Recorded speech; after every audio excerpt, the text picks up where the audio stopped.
Well, my name is Mariana Castillo Deball. I'm an artist from Mexico City, and I live currently in Berlin, Germany. My contribution to the project, the title is Walking Through the Town, I Follow the Pattern on the Pavement that became the magnified silhouette of a woman's profile. And what is this work? Well, this work is started from the idea of making an image in a landscape and also recovering the story of two women from Eastbourne. One is the beachy woman, which are the human remains of that were found in a beach close to Eastbourne. And the second are also the human remains of another woman more from the 16th century. And I kind of put these two stories together and I converted it into a giant profile of an imaginary female character. And the visitors of the project can kind of walk through this path that will be partially drawn on the floor. And there will be also objects that are related to the archaeological findings that we made replicas of, and we embedded them into the concrete. So it's a bit of a search and find project that it's partially visible and partially invisible. Wow, thank you. That's a great summary description. And who's the organization that you're working with as well as England's Creative Coast?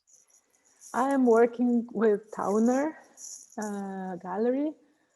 There's also one of the pieces, which are the findings of this archaeological project, which is a glass-based.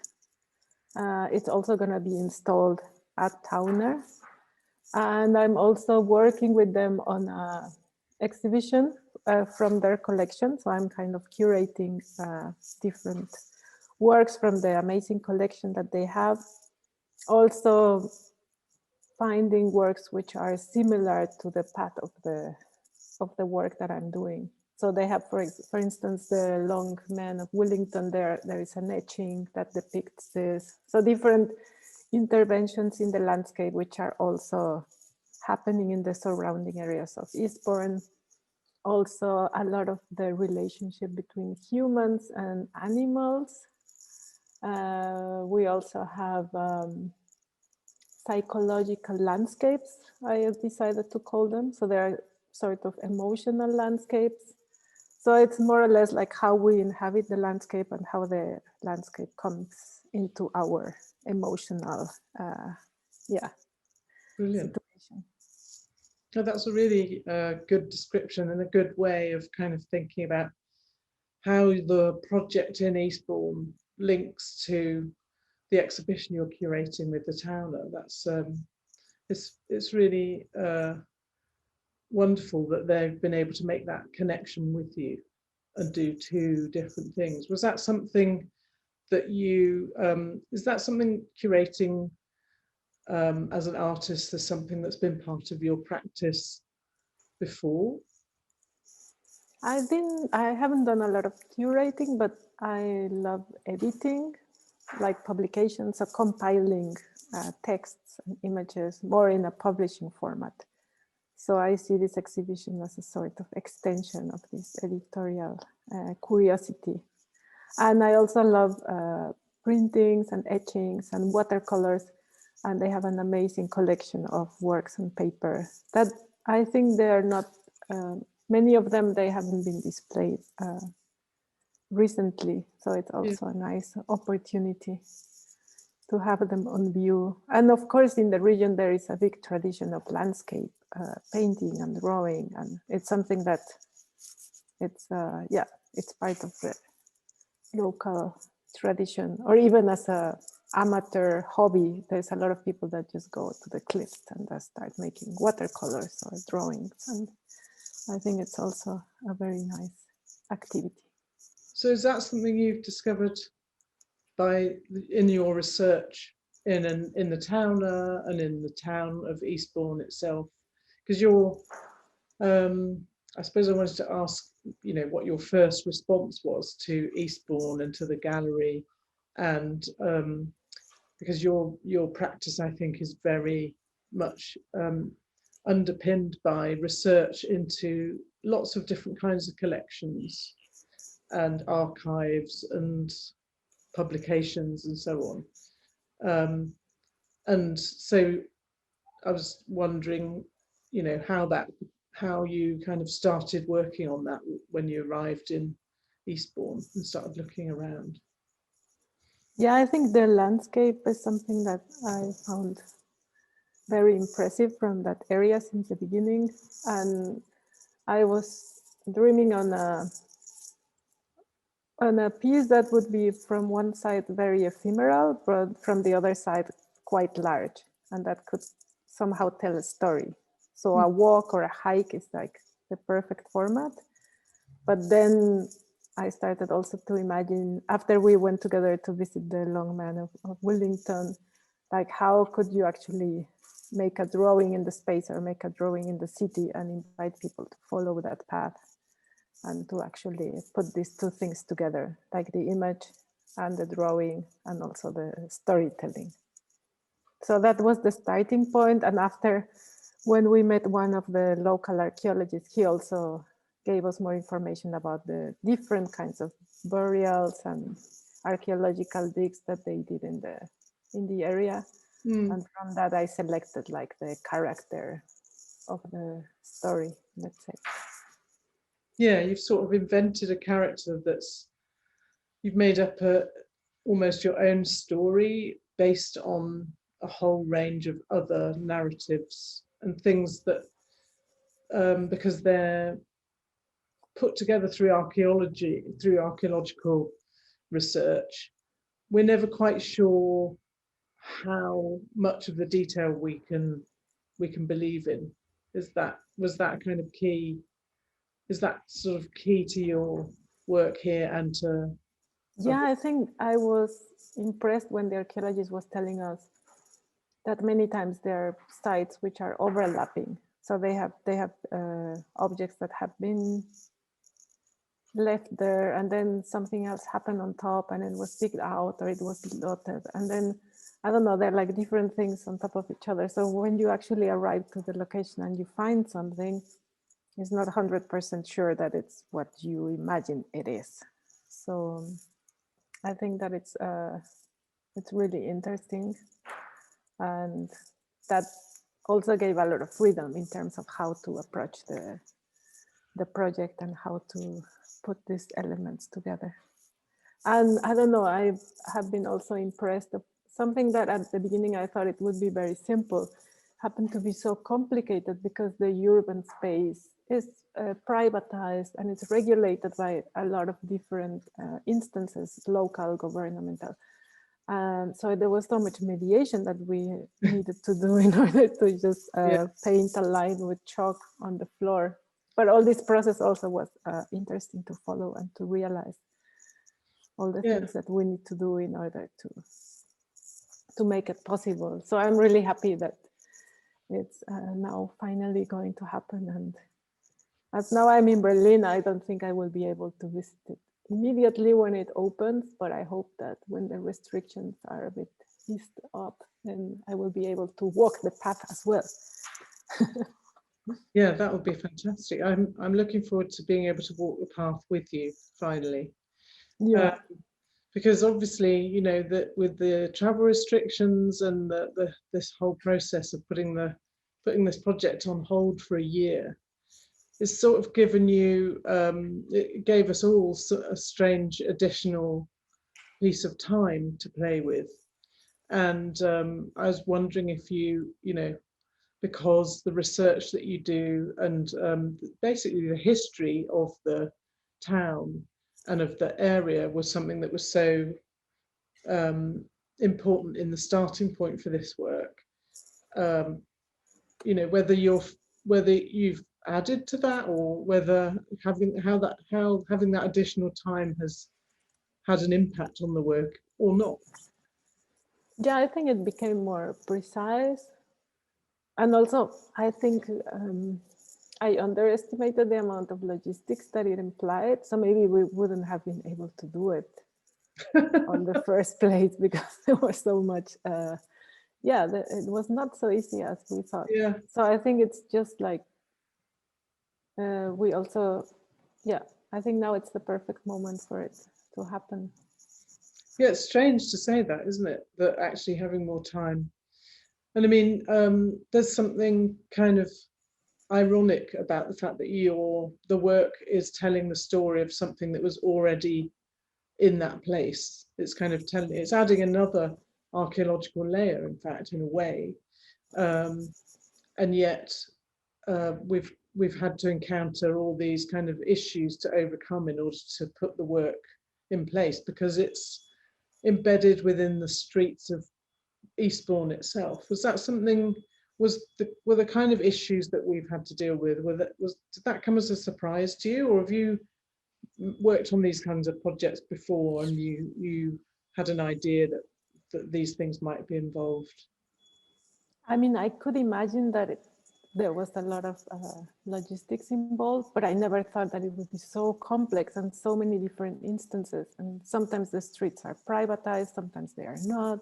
Mm-hmm. Sometimes they belong to the local council or to the trains and tracks department. So it's also, I mean, I learned a lot about how a city is compartmented in different legislations and ways of using the space. And this was super interesting to learn, actually.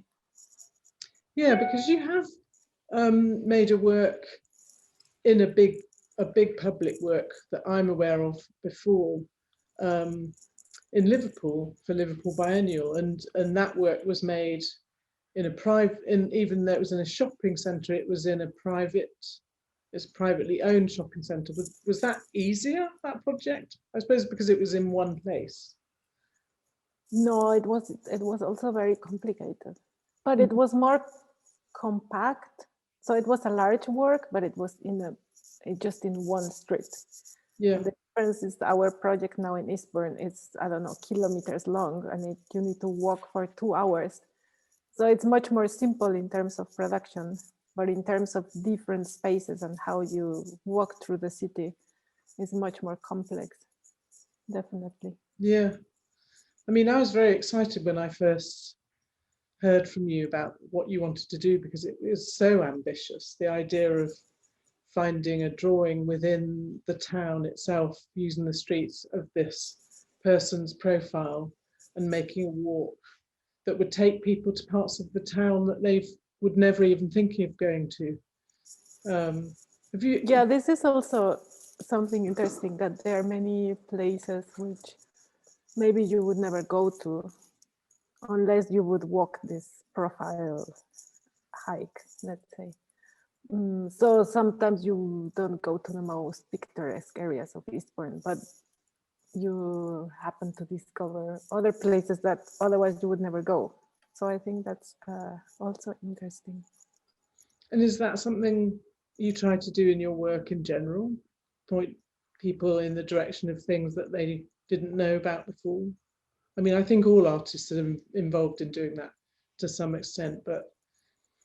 Yeah, I mean, I'm very passionate about the way we tell stories and the way we rewrite history. So every time we tell a story again, or we recover a historical fact or anecdote, we kind of make it present. So I like this gesture of actualizing history and bringing it to the here and now. And this is like a prime example of how this can happen on the public space, which is also very, very interesting.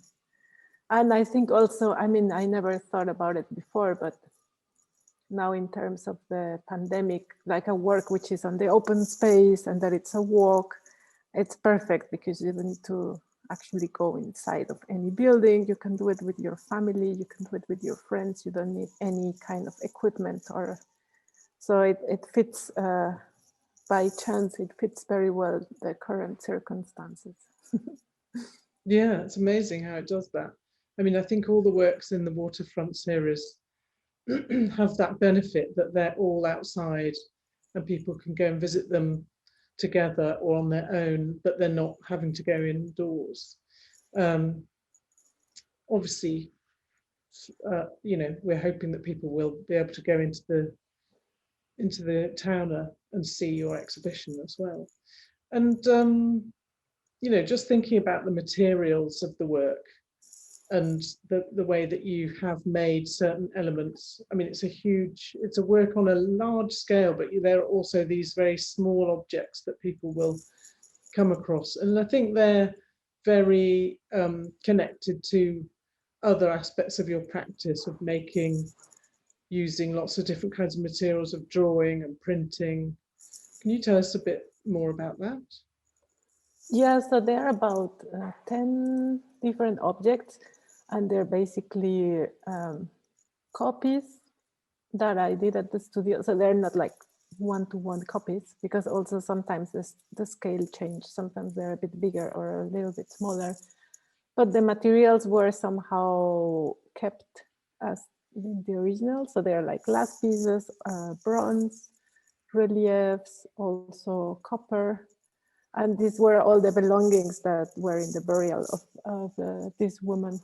Mm-hmm. And these were, so the idea was that when you're walking through this path, that you follow through a kind of rope stencil that it's sprayed on the floor with chalk paint, you happen to find this object. And the objects are embedded into concrete slabs, so they are part of the pavement. Yeah, so that's like the element of surprise, that you suddenly find these different objects throughout the way. And there is another object which is much bigger, and it's on the middle hollows. It's one of the hairpins that this woman had, and that one is in one of the hills, which is in the surrounding areas of Eastbourne. And that one is made on grass with chalk paint. And it's much larger than the other objects.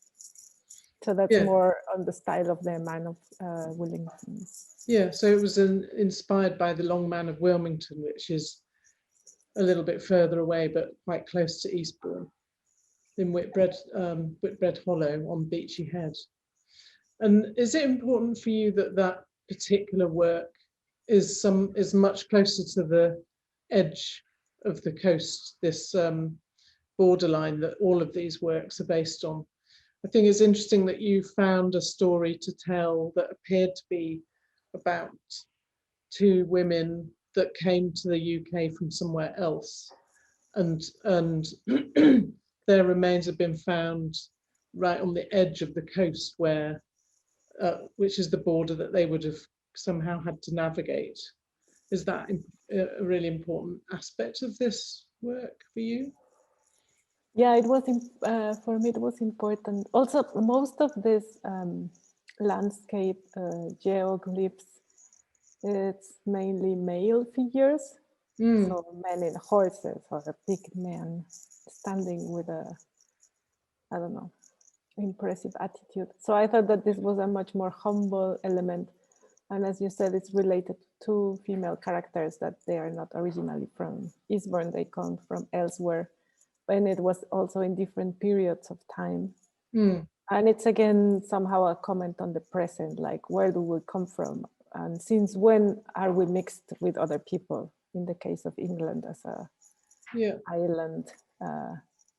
So I think it was also a comment about these female characters, and also about how we need to acknowledge that we are actually mixing ourselves with many other kinds of people already for a long time.